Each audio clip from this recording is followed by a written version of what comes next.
Have Coffee with Michelle is sponsored by Cincinnati Museum Center.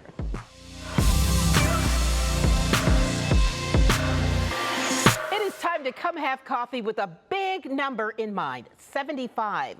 We're about to bring you the 75th episode of Come Have Coffee, and we're celebrating with a look back at some of the best moments. Let's hit the highlight reel and start with my very first guest, none other than songstress Kathy Wade. I'm Kathy Wade, and always remember, respect, you got to give it to gain it. And it's interesting, when my late husband had this idea of starting this nonprofit, which we're now 30 years old, I was in the midst of releasing my first CD, which is still the only CD that I have out right there, but it's still selling, which is very interesting, which just goes to show you what, high tech can do for you. You can keep you alive and sales coming in. So that's gratifying, but I love the performance and working and learning, having a platform that gives you an educational arm, yet it gives you an arm to build community through art, and then it gives you a stage to sing on. So I have often said I have the opportunity to work across many stages.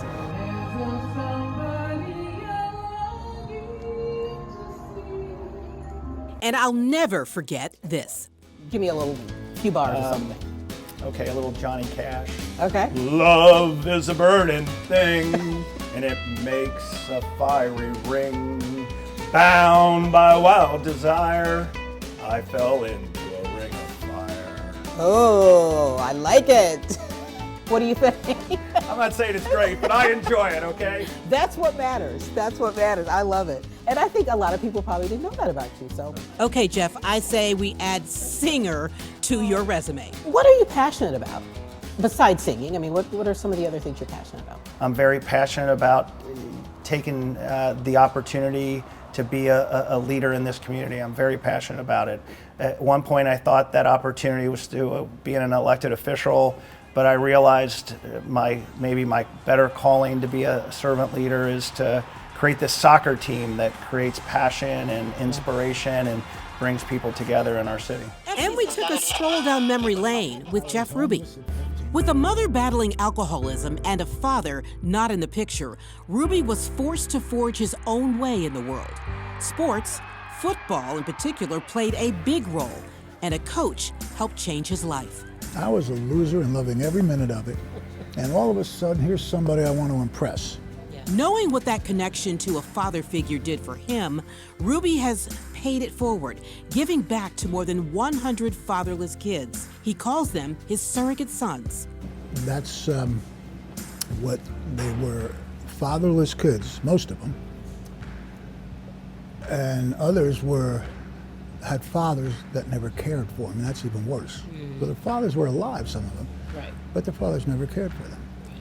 And 3 of the kids told me I saved their lives. And Elizabeth Pierce, hands down, one of my favorites. It's summertime is a great time to take advantage of all that you have to offer here too, right? 100%. So when it's super hot, we are a building that is always cool, physically, in many ways, right? Absolutely. And it's a great way to bring your family in from out of town or your friends who are visiting, but you can't do it all in one day. And we are a community anchor and a destination, so you should just have a quarterly visit on your calendar to the Museum Center. You'll see the latest Omnimax, you'll see the latest special exhibition, and really enjoy all of that. And then we got the mayor. You are kind of selling Cincinnati to the world. Yeah, right? I mean that is part of my job as I see it, is not to keep Cincinnati this best kept secret, but to pound our chests a little bit about all of the success and all the ways we're leading the country. Tell me about your passion. What are you passionate about? And so it's not lost on me that I'm doing the 2 most important things that I will ever do.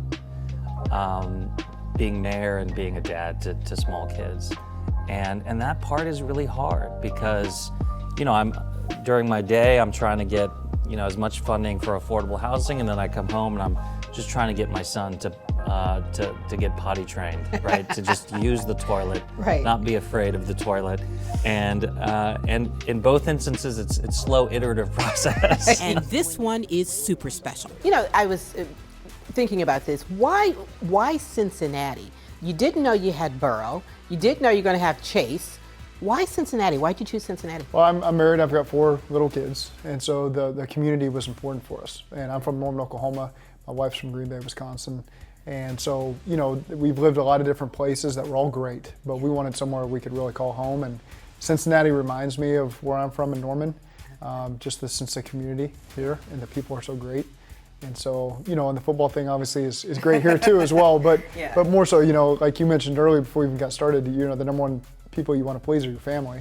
And living here in Cincinnati has checked that box for me. And it is that story that caught the judge's eye. Come Have Coffee has been nominated for an Ohio Valley Regional Emmy Award. Our Come Have Coffee team is super excited for the honor.